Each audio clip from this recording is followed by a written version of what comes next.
Hello, friends, and welcome to The Artificial Brain, the podcast that explores the frontiers of artificial intelligence, one fascinating idea at a time. I'm your host, Shining. From groundbreaking models to the big questions about our future, we're here to make sense of it all, clearly, honestly, and without the hype. Ready to expand your mind? Let's dive in.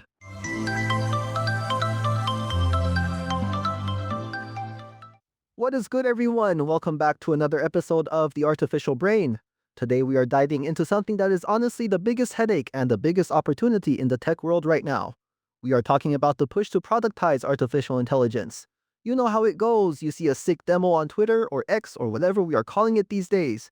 The AI is generating full movies or coding entire video games from scratch or passing the bar exam. And you are sitting there thinking, this is it. The future is now. This changes everything. But then you try to actually use that thing at your job, or you try to build a business around it, and suddenly you are staring at error messages, API costs that are burning a hole in your wallet, and a model that hallucinates like it just took a nap in a fever dream. It is a total vibe killer, no cap. Bruh. Exactly. That right there is the sound of your beautiful demo crashing and burning in front of a venture capitalist. But the industry is waking up. We are moving past the era of just cool research papers and into the era of actual, usable products.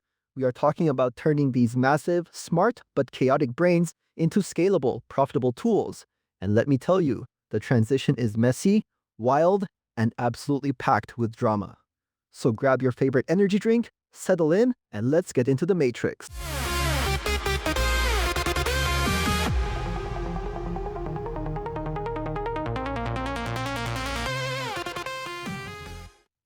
First off, let's talk about the elephant in the room. The gap between a research model and a product is massive. A research model is like a concept car at an auto show. It looks flashy, it has gull-wing doors, and maybe it runs on hydrogen. But you cannot drive that thing to the grocery store. It does not have airbags, it does not have cup holders, and the engine might explode if you hit a pothole. A product, on the other hand, is a Honda Civic. It might not look as futuristic, but it starts every time, it has air conditioning, and it gets you where you need to go safely. That is the shift we are seeing right now. Companies are realizing that nobody cares about your benchmark scores if the thing is impossible to deploy. This brings us to a concept that is getting a lot of buzz right now, something that was highlighted in a recent white paper from Intel. Bill Nye the Science Guy. Bill Nye the Science Guy. Yes, science rules. So Intel has been talking about push-button productization of AI models. And honestly, this sounds like a dream come true. The idea here is simple. Data scientists, the wizards who build these models, should be focused on making the models smarter. They should not be spending weeks trying to figure out how to plug the model into a company's legacy billing system from 1995. That is not their vibe. Intel suggests using AI platforms that abstract all that messy deployment stuff. Think of it like this. The model is a release candidate just sitting there waiting for its big moment. With a literal push of a button, it gets activated into the business domain. And his name is John C. Enter the champion. The model is live. This abstraction layer hides all the ugly pipes and wires. It handles business process integration, so the data scientists can just vibe out on model development. This is crucial because, let's be real, data scientists are expensive. You do not want them doing DevOps work. You want them cooking up the next GPT killer. But here is the thing. While Intel is pushing the button on the technical side, there is a bigger philosophical shift happening in the industry regarding what we are actually trying to achieve here. I saw a breakdown on the AI Daily Brief that really hit home. They argued that the problem is not underperforming AI. The problem is broken incentives and unnecessary busy work. Hey, yo, what the fuck? I felt that in my soul. The term they used is work slop. I know, it sounds gross, but it is perfect. It refers to all that fake work we do in corporate jobs, the endless reports that nobody reads, the pointless meetings that could have been emails, the approval chains that go on forever. AI is exposing all of this. It is holding up a mirror to corporate inefficiency and saying, why are we doing this? The push to productize AI is not just about technology. It is about shifting from inputs to outcomes. Leaders are realizing that they need to eliminate fake work and improve actual productivity, not just give their employees a chatbot that helps them write faster emails about work that does not matter.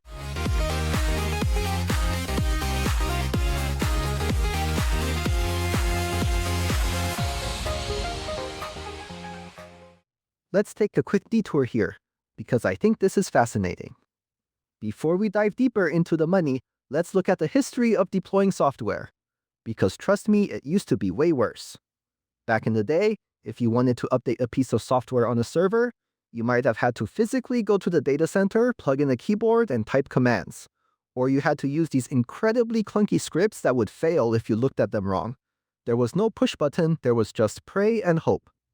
This fear of breaking things led to a culture where changes happened once a year, if you were lucky. It was the era of the big release. You spent 6 months building something, and then you launched it, and if it was bad, oh well, see you next year.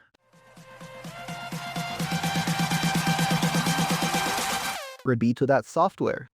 Now, with modern cloud computing and containers and all that jazz, we can deploy updates thousands of times a day. But AI models are different. They are heavy, they are unpredictable, and they live on GPUs which are expensive and hard to find. So bringing that same speed and reliability to AI is a massive engineering challenge. That is why Intel is focusing on this push-button narrative. They want to make deploying an AI model as easy as deploying a website. But here is where it gets spicy. While the tech teams are trying to solve the engineering puzzle, the business teams are trying to solve the money puzzle. I saw this wild post on LinkedIn about Accenture. Now, usually when I see LinkedIn content, my eyes glaze over. It is just a bunch of people humble bragging about grinding at 4 in the morning. But this was actually interesting. The post suggested that Accenture is becoming the next Microsoft. At first glance, that sounds absurd. Accenture is a consulting firm, right? They send people to your office to charge you a lot of money to tell you what you are doing wrong. But the argument is that they are shifting so hard into AI-driven transformation that they are essentially building a software company disguised as a service company. They are not just advising on AI anymore, they are building their own platforms, their own agents, and their own reusable tools.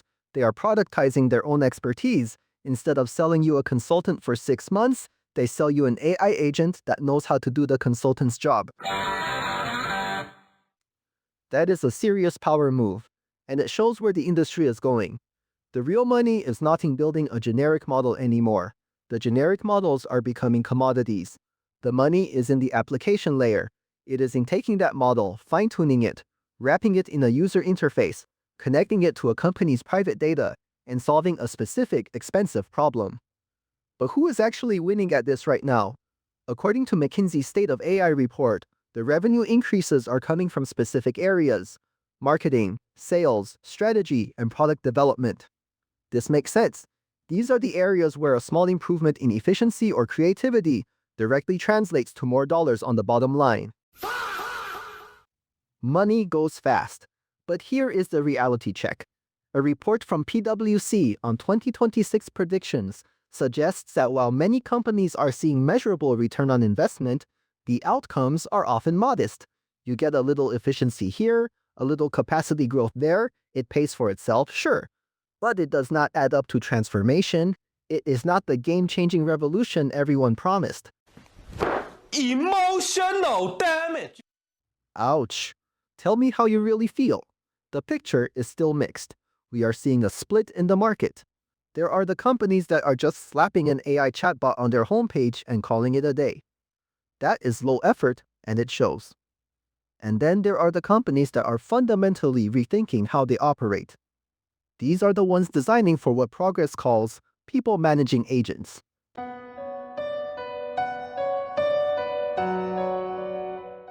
This is the spooky future we are heading towards. It is not just about humans using software anymore. It is about humans managing software that acts like a human.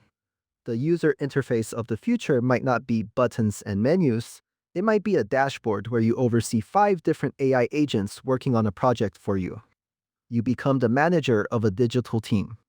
This changes the entire skill set required. You do not need to know how to code as much as you need to know how to prompt, how to review, and how to debug an AI's work. We have to elevate our data foundation from just storage to context. The AI needs to understand the nuance of the business, not just the raw numbers.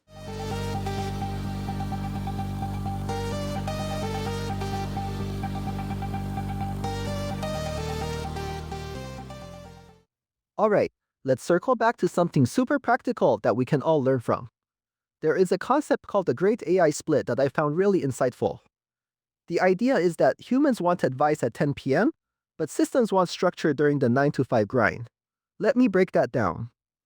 When you are an individual trying to use AI, you are usually looking for help at a weird time. You are stuck on a problem, you are tired, you just want an answer. You want something flexible, conversational, and creative. But when a company wants to use AI, they need reliability, security, and consistency. They cannot have the AI making up facts in a legal document. The article on Smith-Stevens said we need to productize that loop. Create reusable prompts, checklists, and templates for review. That is the sound of a great idea ringing out. Store them like code. This is huge. We are moving away from free-form chatting and towards structured workflows. You are not just asking the AI to write an email. You are using a pre-built prompt template that has been tested and optimized. The AI fills in the blanks, you review it, and hit send. This turns a conversation into a process, and that is how you scale. If you rely on every employee being a prompt engineering wizard, you will fail. But if you give them powerful productized tools that handle the prompting for them, you win. Another key trend for the coming year is to shift governance left. Now, if you are not a dev nerd, you might not know what shift left means. It basically means dealing with problems earlier in the process instead of at the end. Imagine you are baking a cake. Shift right would be tasting the cake after it comes out of the oven, realizing you forgot the sugar, and having to throw it away. Shift left is checking the recipe and the ingredients before you even start mixing. Sorry, I just forgot if I added the eggs. In AI, this means checking for bias, checking for security risks, and checking for hallucinations while you are building the model, not after you have deployed it to millions of users. Because once a bad AI model is out in the wild, good luck catching all the mistakes. It is a disaster. So governance needs to be built into the product from day one. And speaking of coding, we have to talk about productizing AI coding itself. Generating code is a massive use case for AI right now. The stats show that it is a major driver in the tech sector. Tools like Copilot and Cursor are not just novelties anymore, they are essential. But the next step is not just an AI assistant that writes a function for you, it is an AI agent that can build an entire feature, test it, and deploy it all while you watch. That is the dream. But it requires a productized approach. You cannot just have a chat window. You need a tight integration with your code repository, your testing suite, and your deployment pipeline.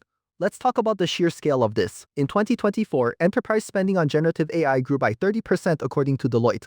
That is a massive increase in investment.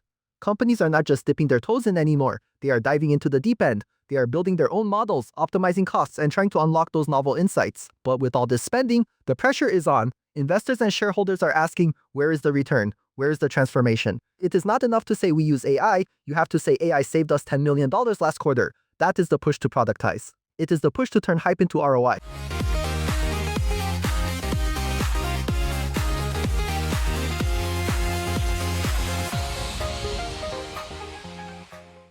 I want to take a moment to tell you a little story about how weird this transition can be. I was reading about a company that tried to productize an AI for customer service. They had this brilliant model that could understand customer intent perfectly. It was 99% accurate. But when they rolled it out, the customers hated it. Not because it got things wrong, but because it was too fast. It replied instantly, and it felt robotic. The customers actually missed the human element of waiting a few minutes and feeling like a real person was reading their email. So the company had to add a feature to artificially delay the responses and make the tone slightly less perfect.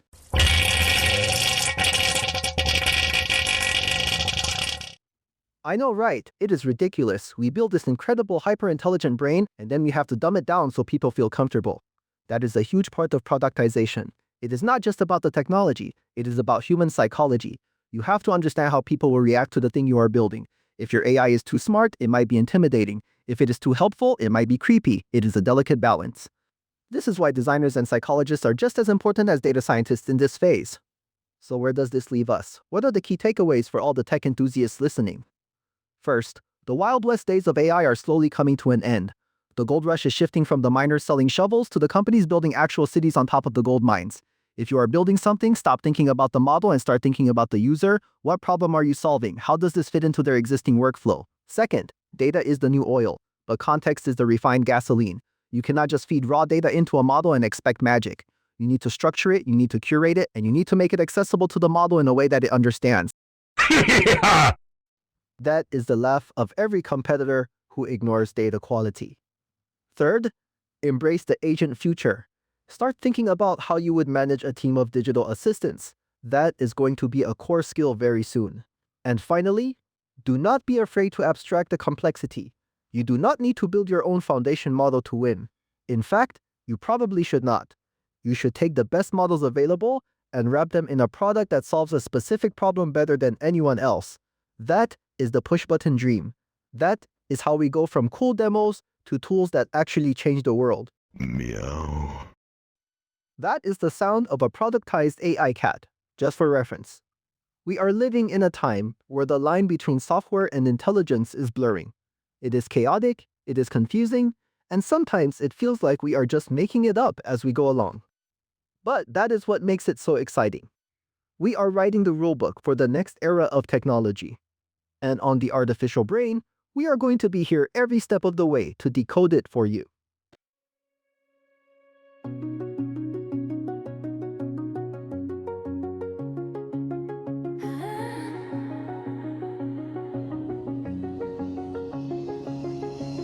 Phone face down, but I still feel it buzz. All these scenes from the day playing back just because. Keys on the table, coat on the chair. Your laughter in the hall, still hanging in the air.